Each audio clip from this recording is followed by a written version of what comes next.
दोस्तों, मर्यादा पुरुषोत्तम प्रभु श्री राम भगवान विष्णु के 7वें अवतार हैं, जिन्होंने त्रेता युग में रावण का संहार करने के लिए धरती पर अवतार लिया।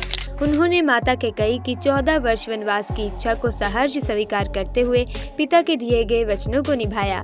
उन्होंने रघुकुल रीत सदा चली आई, प्राण जाए पर वचन न जाए का पालन किया। राम को मर्यादा पुरुषोत्तम इसीलिए कहा जाता है क्योंकि इन्होंने कभी भी कहीं भी जीवन में मर्यादा का उल्लंघन नहीं किया। माता पिता और गुरु की आज्ञा का पालन करते हुए वे क्यों शब्द कभी भी मुख पर नहीं लाए। दोस्तों, ये तो आप सब जानते हैं कि वनवास के दौरान 14 सालों तक भगवान राम की सेवा करने के लिए लक्ष्मण जी ने नींद का ही त्याग कर दिया था।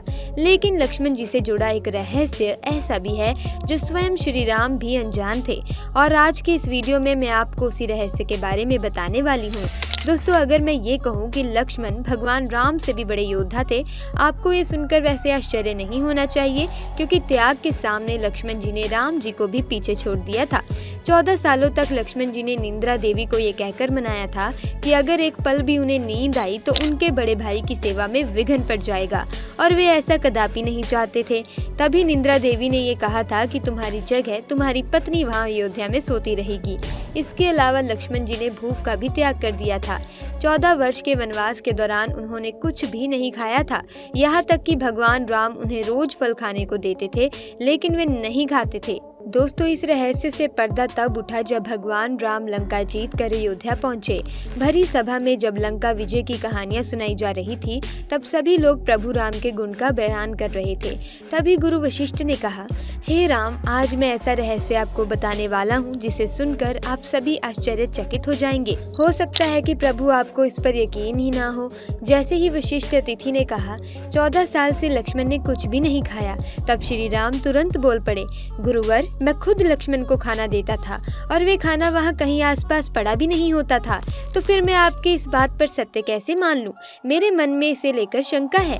इस पर गुरु वशिष्ठ ने कहा, शंका का समाधान तो अब लक्ष्मण ही कर सकते हैं। तब लक्ष्मण जी ने बड़े ही आदर पूर्वक कहा, भैया, आप जो मुझे खाना देते थे मैं उसे अपनी शक्ति के माध्यम से सीधा अयोध्या भेज देता था।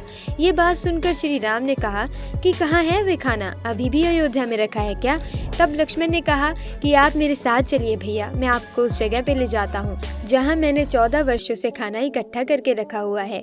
जब श्री राम उस जगह पहुँचे जहाँ लक्ष्मण खाना इकट्ठा कर रहे थे, दोस्तों, जब श्री राम ने देखा तो वो आश्चर्यचकित रह गए, क्योंकि दोस्तों वहाँ खाने का ढेर लगा हुआ था। लेकिन जब उन्होंने गिनती की तो पता चला कि 14 साल के हिसाब से इसमें 4 फल कम है। तो इसीलिए ये बात प्रभु श्री राम ने लक्ष्मण से पूछा कि वे 4 फल कहाँ गए? क्या 4 दिनों का खाना तुमने खाया है? लक्ष्मण ने प्रश्न सुनने के बाद कहा, भैया, जिन 4 दिनों के खाने का आप प्रश्न पूछ रहे हैं ना, उसकी कहानी वंगमन से शुरू हुई है। जब आपने जिस दिन वन के लिए प्रस्थान किया तो उस दिन आपने कुछ नहीं खाया और ना ही मुझे दिया। उसके बाद जब हमारे पिता राजा दशरथ की मृत्यु का समाचार मिला तो उस दिन आपने कुछ नहीं खाया। जिस दिन दुष्ट रावण ने सीता का हरण किया उस दिन भी आपने कुछ नहीं खाया, और जब मुझे शक्ति बाण लगा था तभी आपने कुछ भी नहीं खाया था। इसीलिए इस ढेर में 4 फल कम है। दोस्तों, लक्ष्मण जी का ये उत्तर सुन श्री राम निरस्त हो गए और उन्हें लगा कि इतने बड़े रहस्य का पता उन्हें 14 साल के बाद लग रहा है। श्री राम ने लक्ष्मण जी से पूछा कि तुमने इतना बड़ा त्याग क्यों दिया? लक्ष्मण जी ने उत्तर दिया, भैया, आप मुझे खाना तो देते थे, लेकिन आपका ऐसा कोई आदेश नहीं था कि मुझे इसे खाना है, और मैं आपके आदेश के बिना कुछ भी नहीं करता, इसीलिए मैंने खाना खाया ही नहीं। और आप तो जानते ही हैं ना कि मेघनाद को सिर्फ वही मार सकता था जिसने 14 साल तक कुछ नहीं खाया हो और ना ही सोया हो और किसी स्त्री का चेहरा न देखा हो। वहीं सीता माता के भी मैं सिर्फ चरण ही देखता था, और इसी कारण मैं मायावी मेघनाद को मार पाया था। दोस्तों, आपको हमने वीडियो की शुरुआत में बताया था कि लक्ष्मण भगवान जी श्री राम से भी बड़े योद्धा थे, और ऐसा हमने यूं ही नहीं कहा बल्कि स्वयं श्री राम ने कहा था।